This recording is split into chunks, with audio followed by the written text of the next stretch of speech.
여호와께서 내 편이 되사 나를 돕는 자들 중에 계시니 그러므로 나를 미워하는 자들에게 보응하시는 것을 내가 보리로다. 여호와께 피하는 것이 사람을 신뢰하는 것보다 나으며 여호와께 피하는 것이 고관들을 신뢰하는 것보다 낫도다. 아멘. 은혜로우신 하나님, 지난 3일간 우리의 삶을 날마다 드시고 은혜의 자리로, 축복의 자리로 날마다 인도하신 것을 감사합니다. 오늘 3일 저녁 은혜의 보좌 앞에 인도하신 것을 감사합니다. 이 시간 우리 가운데 성령으로 함께 하시고 우리 예배를 기쁘게 흠양하옵시고 예배하는 우리 심령 가운데 하늘의 새 은혜로 충만케 하옵소서. 믿고 감사하오며 예수 그리스도의 이름으로 기원하옵나이다. 아멘. 찬송가 312장입니다. 312장입니다.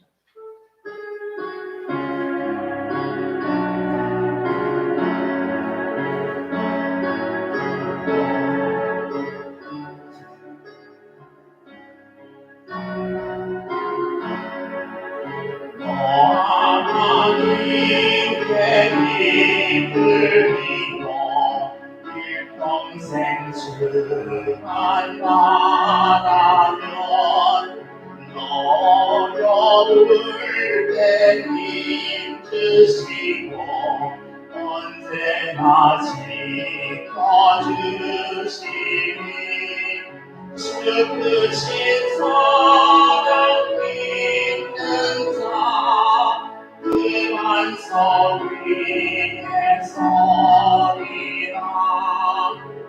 설레는 맘 하나 듣고 희망 승리가 이면서 은혜 보신 주의 뜻과 사랑에 만족하여라. 우리를 불러주신 주 마음에 소원하신다.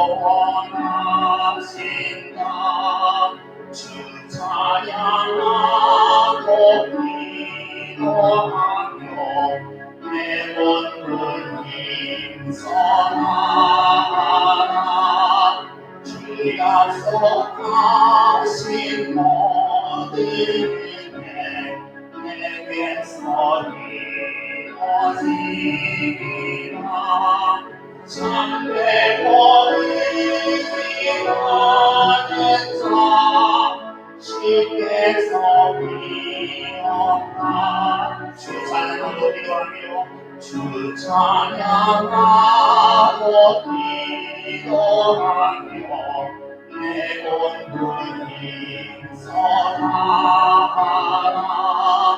주 약속하신 모든 은혜 내게서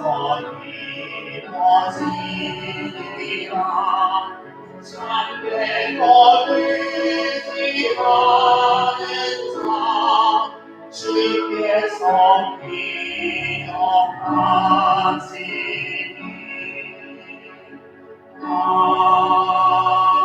아멘. 434장 찬송하겠습니다. 434장입니다.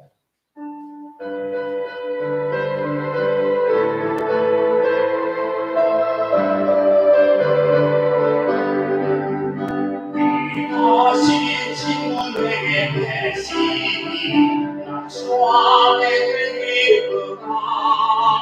그 피가 내게 씻으셨으니 나 주 안에 들기구나. 나 주 안에 들기구나. 나 주 안에 들기구나. 주 나를 동행하시니 나 주 안에 들기구나. 주 내 집 대신 되시었으니 나 주 안에 들기구나. 그 생명 보여 나를 구하니 나 주 안에 들기구나. 들기구나. 나 주 안에 들기구나. 나 주 안에 들기구나. 주 나를 공에 마시니 나 주 안에 들기구나. 주는 성내일 내게 거하니 나 주 안에 들기구나. 그 악한 죄악에서 지키니 나 주 안에 들기구나. 나 주 안에 들기구나. 나 주 안에 들기구나. 주 나를 공행하시니 나 주 안에 주 성내일 내게 거하니 주는 성내일 내게 거하니 나 주 안에 들기구나. 그 악한 죄악에서 지키니 나 주 안에 들기구나. 나 주 안에 들기구나. 나 주 안에 들기구나. 주 나를 공행하시니 나 주 안에 들기구나. 아멘. 하나님의 말씀은 구약성경 출애굽기 12장 말씀 보겠습니다. 출애굽기 12장 29절에서 36절까지 말씀입니다.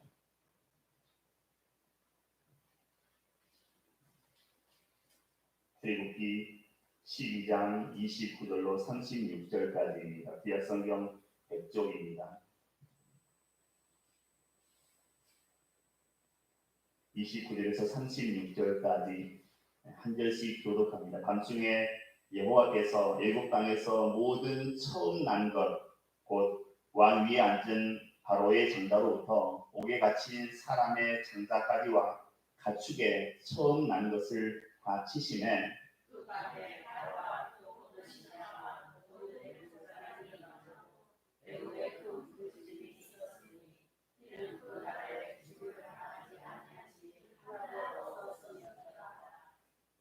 밤에 바로가 모세와 아론을 불러서 이르되 너희와 이스라엘 자손은 일어나 내 백성 가운데서 떠나 너희 말대로 가서 여호와를 섬기며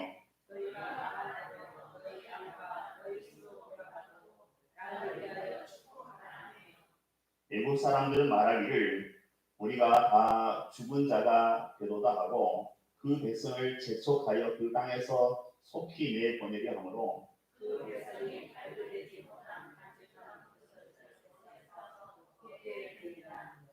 이스라엘 자손이 모세의 말대로 하여 애굽 사람에게 은금 폐물과 의복을 구하매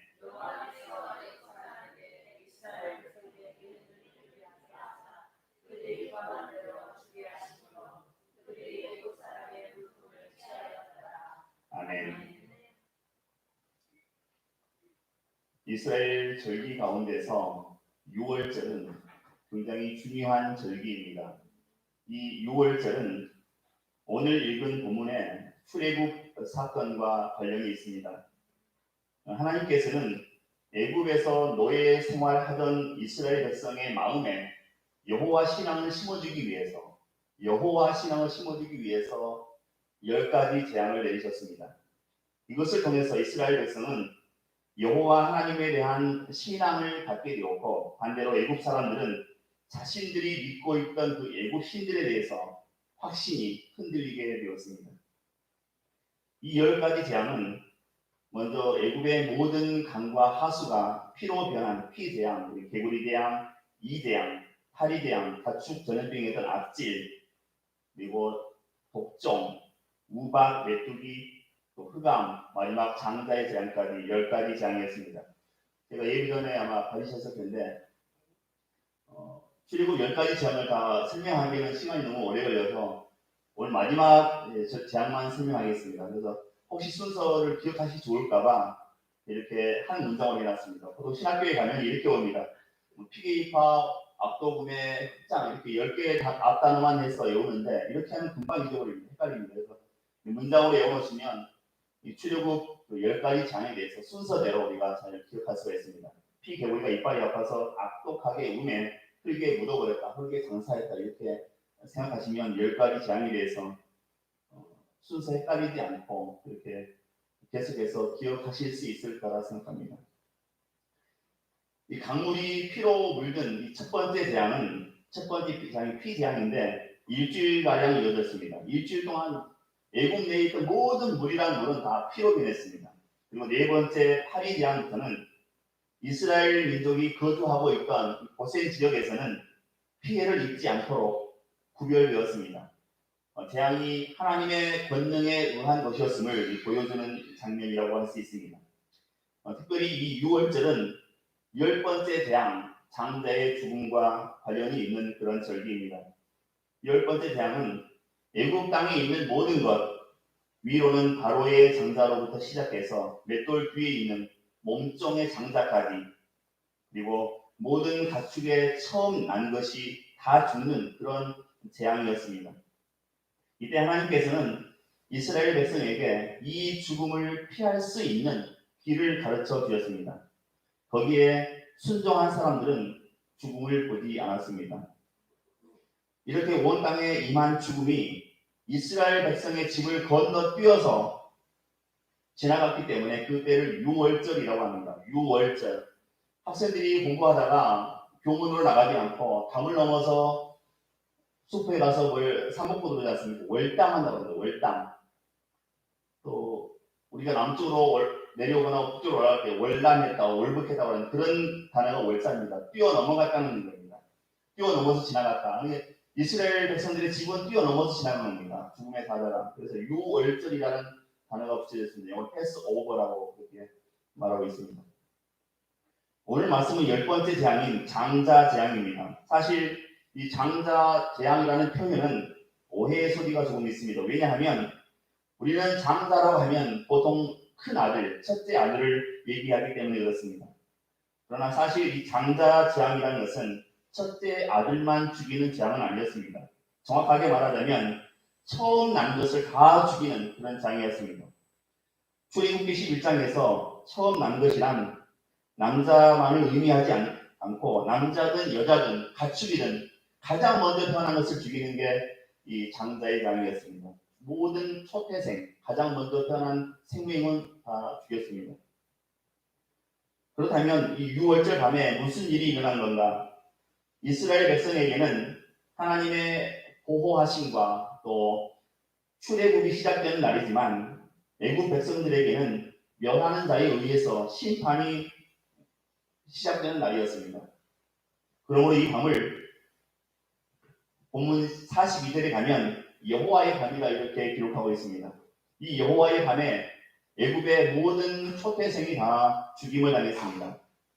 오늘 본문 29절 말씀에 보면 밤중에 여호와께서 애굽 땅에서 모든 처음 난 것, 곧 왕 위에 앉은 바로의 장자로부터 옥에 갇힌 사람의 장자까지와 가축의 처음 난 것을 다 치심에 이렇게 기록하고 있습니다.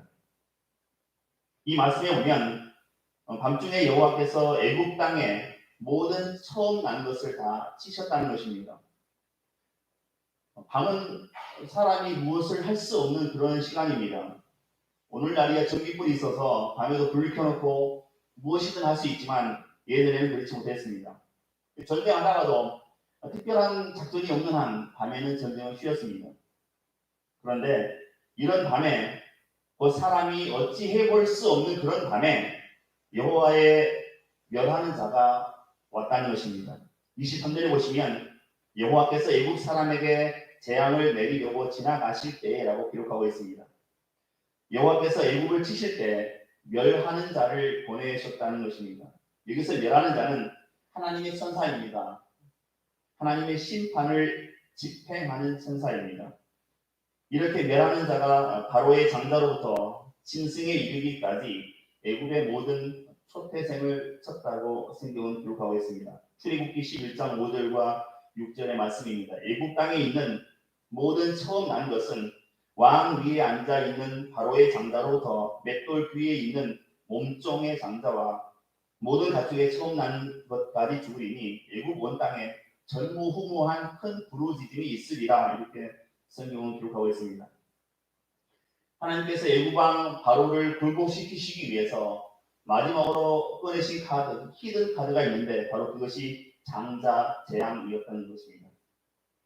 실상 이 바로 왕은 9가지 재앙으로는 이스라엘 백성들을 내놓지 않을 것이다 이렇게 하나님은 알고 계셨습니다. 그래서 10가지 재앙 중에 마지막으로 장자 재앙을 준비하셨던 것입니다. 아마도 이 바로 왕은 하나님께서 9가지 재앙으로 끝내버렸다면 결코 이스라엘을 놓아주지 않았을 것입니다. 가장 치명적이고 가장 타격을 입힐 수 있는 그런 재앙이 무엇이겠습니까? 그것은 자식입니다. 자식을 치는 재앙입니다. 자식은 모든 부모들의 아킬레스건입니다.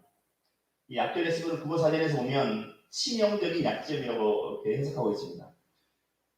부모에게 있어서 자식은 치명적인 약점입니다. 자식을 건드리면 부모는 어찌 할 바를 모르는 겁니다. 주저앉는 겁니다. 건드려서는 안 되는 것이고 또 건드리면 고꾸라지는 것이 바로 이 자식입니다. 자식은 부모의 면류관이고 또 부모의 영광이기도 하지만 부모에게 있어서는 급소와 같은 약점과 같은 부분이 자식이기도 합니다. 자식을 쳐버리면 아무리 강한 부모라도 무너질 수밖에 없는 것입니다. 고대의 대부분의 나라들이 그렇듯이 이 장자권은 애국 안에도 널리 퍼져 있었습니다. 야곱이 에서에게 팥죽 한 그릇으로 얻고자 했던 것이 바로 이 장자권이었습니다. 아버지에게 있어서 장자는 상속자이며 또 자신의 분신이기도 했습니다. 하나님은 이스라엘 백성들을 내놓지 않고 하나님을 대적하는 바로 왕에게 대해 장자 재앙을 선포하신 것입니다. 애굽 땅에 있는 모든 첫 새끼는 다 죽을 것이다. 왕자에 있는 바로의 장자로부터 맷돌 위에 앉아있는 몸종의 장자와 또 모든 가축에까지 이 재앙이 임할 것이다. 하나님께서 이렇게 최후 통첩을 보내신 것입니다. 장자를 잃어버리거나 첫 새끼를 잃어버리는 재앙은 그 세대가 끊어질 것이라는 그런 뜻이기요. 하나님은 하나님의 명령을 거부하고 또 하나님의 백성을 내놓지 않는 그 애국을 향해 배를 끊어버리시겠다 그렇게 예고하신 것입니다. 하나님을 대적하는 자는 하나님께서 씨를 말려버리시고 그 혈통을 끊어서 멸하시겠다 이렇게 의지를 표명하신 것입니다. 과연 하나님의 말씀대로 장자 재앙을 겪은 그 애굽은 공황 상태에 빠졌습니다. 잘 아시겠습니까? 공황 상태. 벙 뜨는 겁니다. 아무것도 할 수 없이 벙 뜨는 이 공황 상태에 빠졌습니다.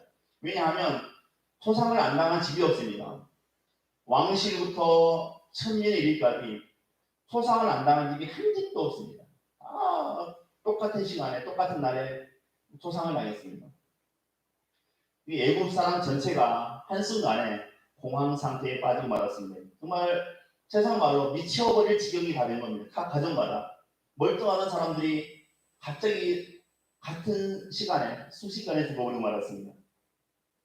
이것으로 인해서 이제 이스라엘 백성들을 놓아주게 되는데 이스라엘 백성들이 원하는 대로 무엇이든지 바리바리 싸서 떠나가라, 빨리 떠나가라 이렇게 바로 왕이 얘기하게 되는 겁니다. 본문 33절에 보시면 애굽 사람들은 말하기를 우리가 다 죽은 자가 되도다 하고 백성을 접속하여 그 땅에서 속히 내보내려 하므로 36절에는 여호와께서 애굽 사람으로 백성에게 은혜를 입히게 하사 그들의 구하는 대로 주게 하심으로 그들이 애굽 사람의 물품을 취하였더라 이렇게 기록하고 있습니다. 반면에 이스라엘 백성들은 이 장자 재앙에서 면제되었습니다. 같은 장소, 같은 시간대에 있었지만 이스라엘 백성들은 어떻게 이 장자 재앙에서 면제받았는가? 그것은 하나님이 모세를 통해서 말씀하신 어린 양의 피 때문이었습니다. 어린 양의 피 때문이었습니다.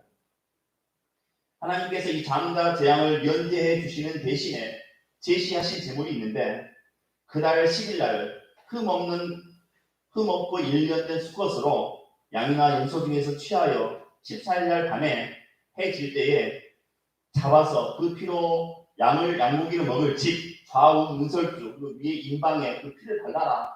그러면 살리라 이렇게 말씀하셨습니다. 그리고 고기를 불에 구워 먹고 무교병과 쓴 나무를 먹어라 이렇게 말씀하셨습니다. 이 어린 양은 이스라엘이 장자 대신에 큰 아들 대신에 하나님께서 요구하신 그런 제물이었습니다. 하나님께서 애굽에 장자 재앙을 내리신 것은 애굽 사람들에게만 죄가 있어서이겠습니까? 이스라엘 백성들에게는 죄가 없었겠습니까? 그렇지 않습니다. 이스라엘 백성들이 장자 재앙을 당하지 않은 근거는 하나님께서 제시하신 그 어린 양의 희생물을 드렸기 때문입니다. 만일 이스라엘 사람들 가운데서도 이 말을 듣지 않고 어린 양의 피를 좌우 문설주와 임방에 바르지 않으면 이스라엘 사람들일지라도 죽음의 사자에 의해서 죽임을 당했다라고 하는 것입니다. 장자 재앙으로 온 애굽에 비명과 울부짖음이 퍼졌을 때에 이스라엘 백성들은 기쁨과 또 환희와 환호성으로 애굽을 떠나게 되었습니다. 많은 은금 폐물을 가지고 나오게 되었습니다. 마치 철없는 어린아이처럼 춤추며 노래 부르며 그렇게 애굽을 떠나오게 되었습니다. 애굽을 떠나오면서 이 이스라엘 백성들은 애굽 사람들이 그 오밤중에 깊은 밤중에 울부짖는 소리를 다 들었을 것입니다. 여기저기서 자식을 잃고 고통하는 어머니의 그 통곡 소리를 다 들었을 것입니다. 아마 그때 이 이스라엘 백성들이 무슨 느낌을 받았겠습니까? 무슨 생각을 했겠습니까? 하나님은 애굽 땅에 이렇게 10가지 재앙을 내리셨는데 여기에는 분명한 의도가 있었습니다. 애굽의 바로 왕이 완악하여 하나님의 명령을 거절할 때마다 하나님은 재앙을 하나씩 내리셨습니다. 바로의 거절은 하나님의 하나님 되심을 드러내는 수단이 될 뿐이었습니다. 재앙들을 내리신 그 하나님의 목적은 이스라엘 백성들이 출애굽을 준비하도록 하신 것이었습니다. 이스라엘 백성이 하나님을 인식하고 또 자원하는 마음으로 출애굽에 동참하게 하기 위함이었습니다. 하나님은 당신의 뜻을 이루기 위해서 강권하실 때도 있지만 이렇게 자원하는 마음을 받기를 원하시는 것입니다. 하나님은 한 재앙을 통해 애굽 사람들이 섬기는 그 애굽 신을 무력화시키셨습니다. 이 10가지 재앙은 사실은 애굽 사람들이 섬기는 신들입니다. 이, 파리 다 애굽 사람들이 섬기는 신입니다. 그 신들을 하나님께서 끝장내신 겁니다. 이 장자 죽음을 계기로 바로와 애굽 백성들은 모세와 아론에게 자기들을 떠나라고 말합니다. 이 일들이 모두 밤중에 이루어졌습니다. 34절에는 그 백성이 발교되지 못한 반죽 담은 그릇을 옷에 싸서 어깨에 매니라 이렇게 기록하고 있습니다. 이것이 이제 6월절 무교병, 그 빵, 무교병의 기원을 설명하는 것입니다. 누룩이 들어가지 않은 빵입니다. 이스라엘은 6월절마다 이렇게 빵을 만들어 먹으면서 그 날을 기념했습니다. 하나님이 이스라엘을 구원하신 날, 다시 말해 6월절 무교병을 먹으면서 이스라엘 백성들이 기억해야 했던 것은 그들의 신분이 바로의 노예에서 하나님의 백성으로 변화되었다는 것입니다. 그 당시의 신분이라고 하는 것은 하늘이 정해준 천운 같은 것이었습니다. 인간이 바꿀 수 없었습니다. 우리나라 조선시대도 마찬가지였고 그 시대 역사도 그랬습니다. 하지만 하나님이 역사하시자 상황이 이제 180도 바뀌게 된 것입니다. 하나님이 하시면 이렇게 지체되지 않는 것입니다. 모든 것이 눈 깜짝할 사이에 원래대로 회복되는 것입니다. 사실 이스라엘 백성들은 어린 양의 피를 좌우의 기둥, 문설주와 위에 민방 여기에 바르는 게 무슨 의미인지 몰랐습니다. 모세가 시키니까 그렇게 바른 것 뿐입니다. 그 의미를 모른 채 그렇게 했습니다.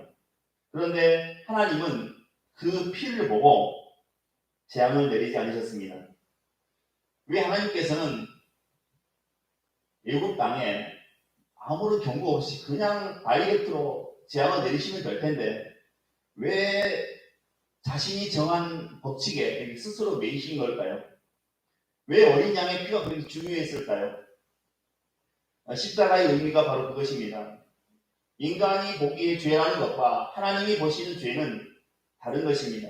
그리고 그 죄를 용서하는 방식도 그 죄를 부욕해 하는 방식도 다 다른 것입니다.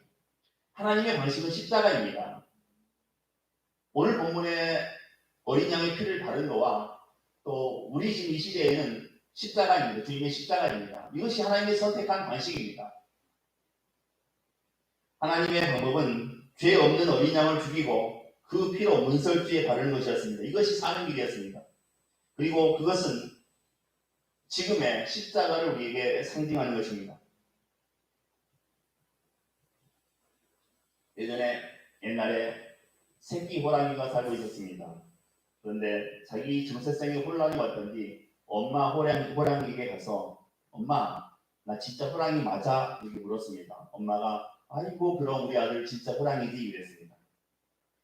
그런데 조금 지나니까 또 이 자기 정체성에 혼란이 온 겁니다. 그래서 할머니 호랑이를 찾아갔습니다. 할머니 나 진짜 호랑이 맞아? 그러니까 할머니가 아이고 우리 손주 진짜 호랑이지 멋있는 호랑이지 이렇게 얘기를 했습니다. 그래서 이 새끼 호랑이가 드디어 자신의 정체성을 가졌습니다. 나는 호랑이야 동물의 왕 호랑이야. 그래서 큰 길에 나갔습니다. 큰 길에 나가서 그 도로 넓은 데를 어슬렁 걸어다니는 겁니다. 다른 동물들이 와도 비켜주지 않았습니다. 내가 왕이니까 나는 호랑이야 어슬렁 가고 있었습니다. 그런데 조금 있으니까 저 맞은편에서 한 나무꾼이 죽어라 뛰어오는 겁니다. 누군가에게 쫓겨서 나무꾼이 죽어라 뛰어오는 겁니다. 이 새끼 호랑이가 그래도 비켜주지 않았습니다. 나는 호랑이다. 비켜주지 않고 오히려 나무꾼을 향해서 어슬렁 걸어갔습니다. 그러니까 나무꾼이 달려오면서 야 비켜 안 비키니까 야 이 개새끼야 그랬습니다. 그러니까 새끼 호랑이가 그 말을 듣고 충격을 받았습니다. 분명히 엄마와 할아버지는 내가 진짜 호랑이라고 했는데 내가 개란 말이야? 내가 개였던 거야? 하면서 자기 정서적인 또 혼란이 왔습니다. 그래가지고 그 자리에 엎어져가지고 아직도 못 일어났다는 그런 얘기입니다. 나는 개인가 호랑인가 개인가 아직도 자기 정체성을 못 찾고 지금도 길바닥에 누워있다 그런 얘기입니다. 제가 하는 유머는 다 어이가 없으시죠? 어이가 없어야 유머입니다. 바닷속 용궁에서 문어하고 고등어가 씨름을 했습니다. 근데 문어가 살짝 불리했습니다. 그래서 불리하니까 문어가 고등어 얼굴에다가 까만 먹물을 쏴버렸습니다.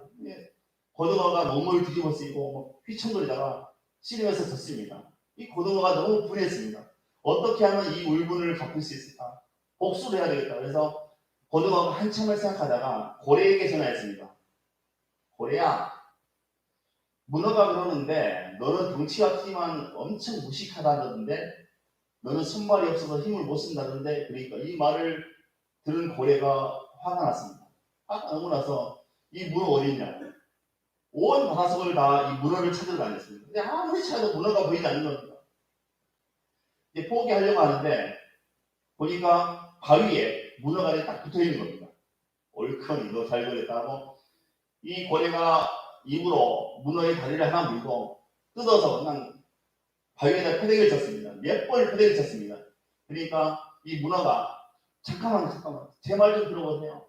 제 말 좀 들어봐서니까 이 고래가 아직도 화가 안 풀렸기 때문에 이 문어를 수십 번 그 바위에 패대기를 쳤습니다.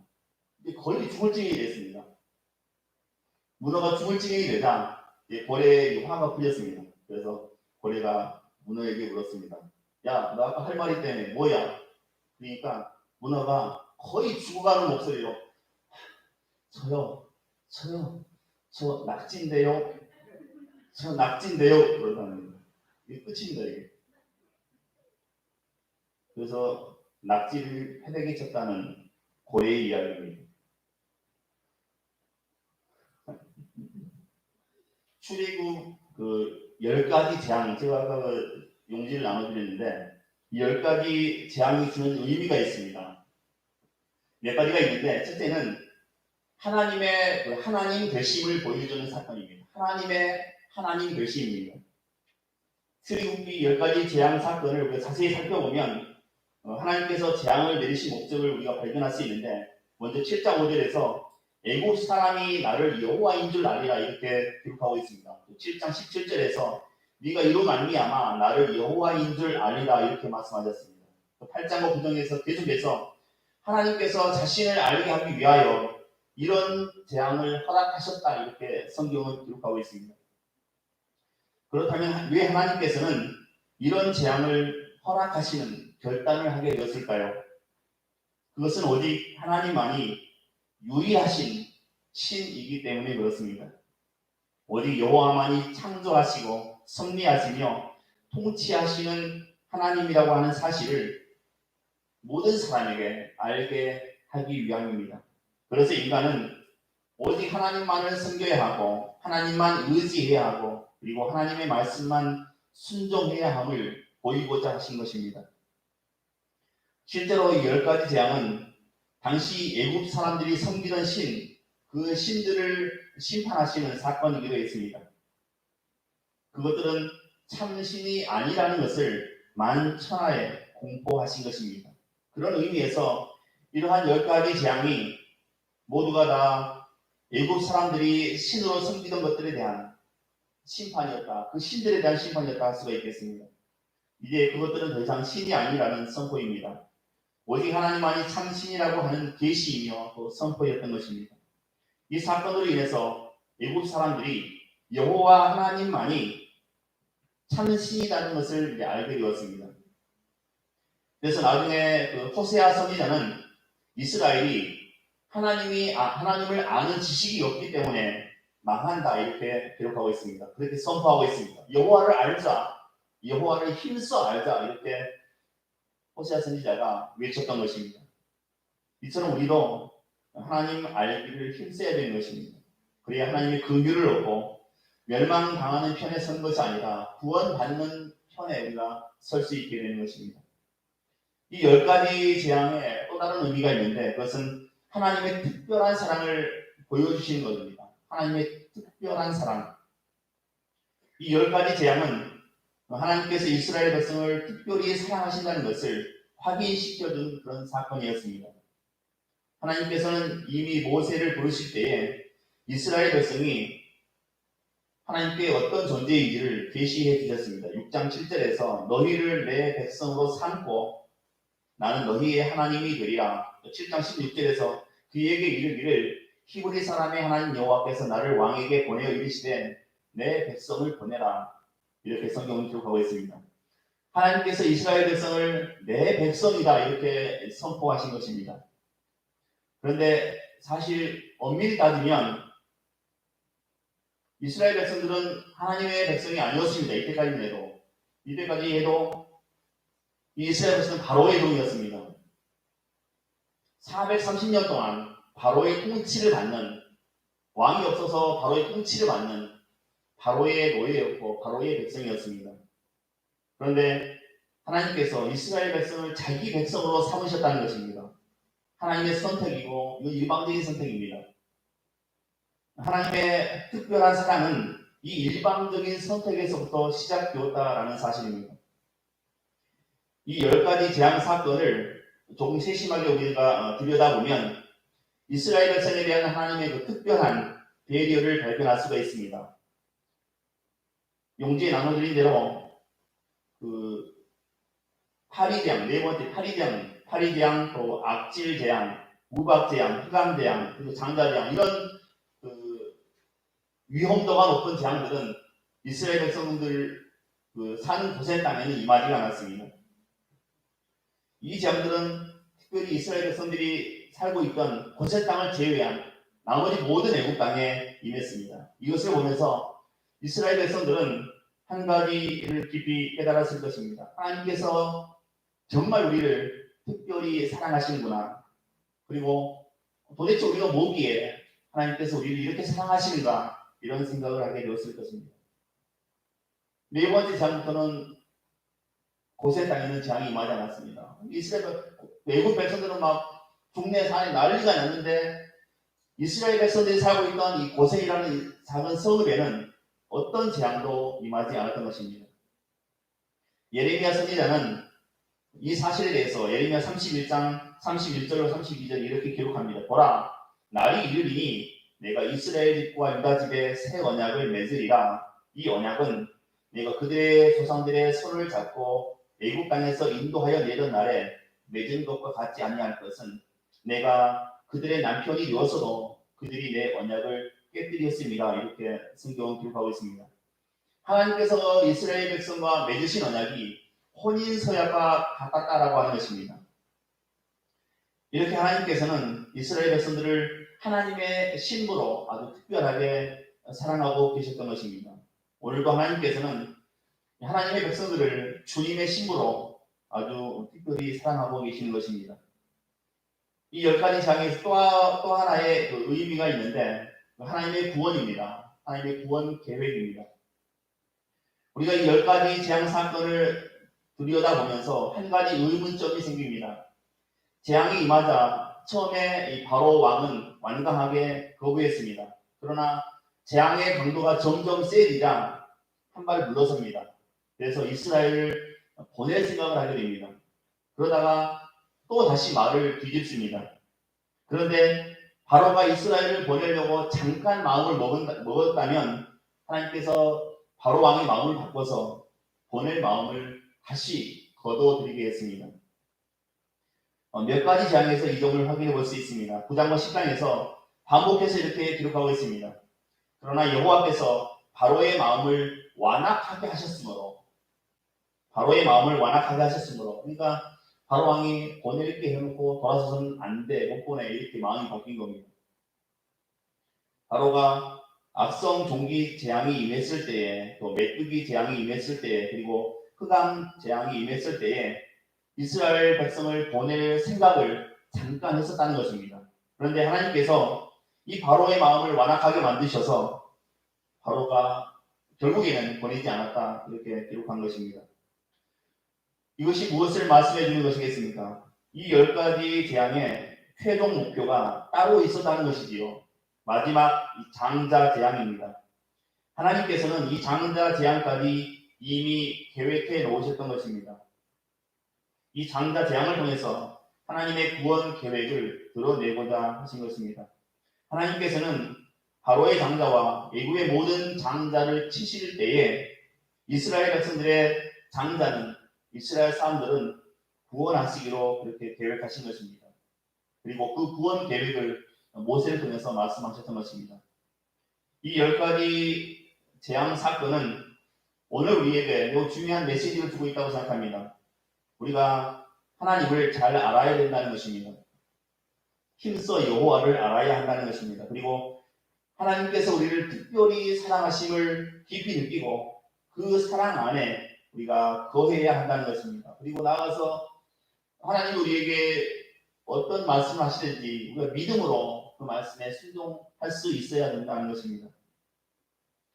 제가 오늘 읽은 본문에서 가장 은혜 받았던 부분은 32절입니다. 32절 말씀 다 같이 한번 읽어보겠습니다. 너희가 말한 대로 너희 양과 너희 소도 몰아가고 나를 위하여 축복하라 이렇게 기록했습니다.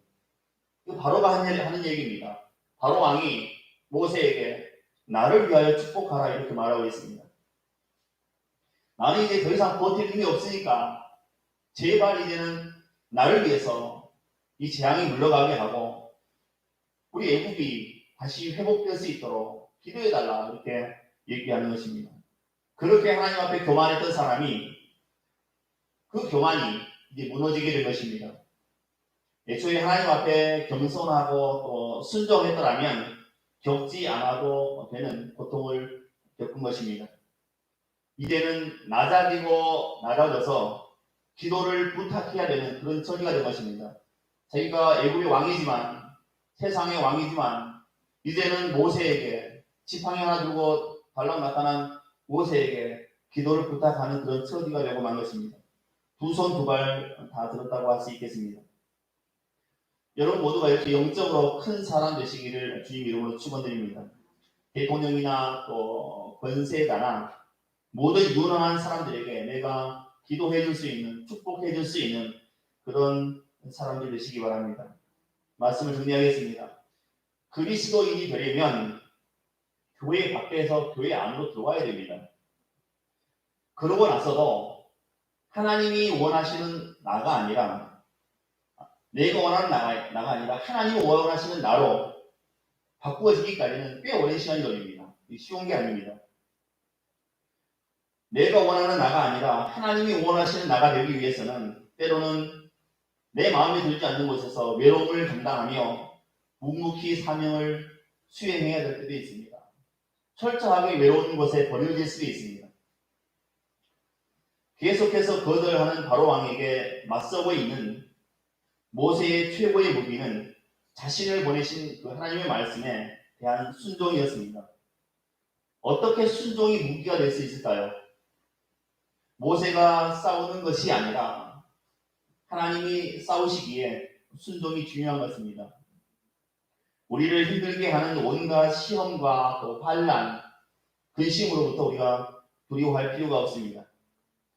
출애굽의 구원 전쟁이 그러하듯이 우리의 전쟁은 곧 우리를 구원하시는 하나님의 전쟁이기 때문에 그렇습니다. 우리는 자신의 연약함을 있는 그대로 고백하면 되는 겁니다. 고백함으로써 내 삶의 전쟁은 내게 속한 것이 아니라 하나님께 속하였음을 우리가 선포하는 것입니다. 그리고 전쟁을 승리로 이끄신 하나님께 온전히 우리의 삶을 맡겨드려야 되는 것입니다. 그러면 승리는 반드시 우리의 것입니다. 이스라엘 백성들의 승리가 곧 하나님의 승리였듯이 오늘 내 삶의 모든 전쟁이 곧 하나님의 승리이고 내 승리가 되게 해주실 걸로 믿습니다. 이런 은혜와 축복이 여러분에게도 임하시기를 주님의 이름으로 축원드립니다. 기도합니다. 은혜로우신 하나님, 이 시간 우리에게 믿음을 더해 주옵소서. 우리 일생을 살아가면서 바로 왕처럼 하나님 앞에 교만하지 않게 하시고 늘 낮아지고 겸손하여서 하나님의 말씀에 순종하며 나아가는 우리의 삶이 되게 해 주옵소서. 우리가 순종하며 나아갈 때 우리 삶 가운데 놀라운 역사로 놀라운 기적으로 날마다 베풀어 주옵소서. 그래서 늘 하나님의 역사하심을 하나님의 승리를 찬송하는 복된 삶이 되게 해 주옵소서. 믿고 감사하오며 예수 그리스도의 이름으로 기도하옵나이다. 아멘. 찬송가 490장입니다. 490장입니다.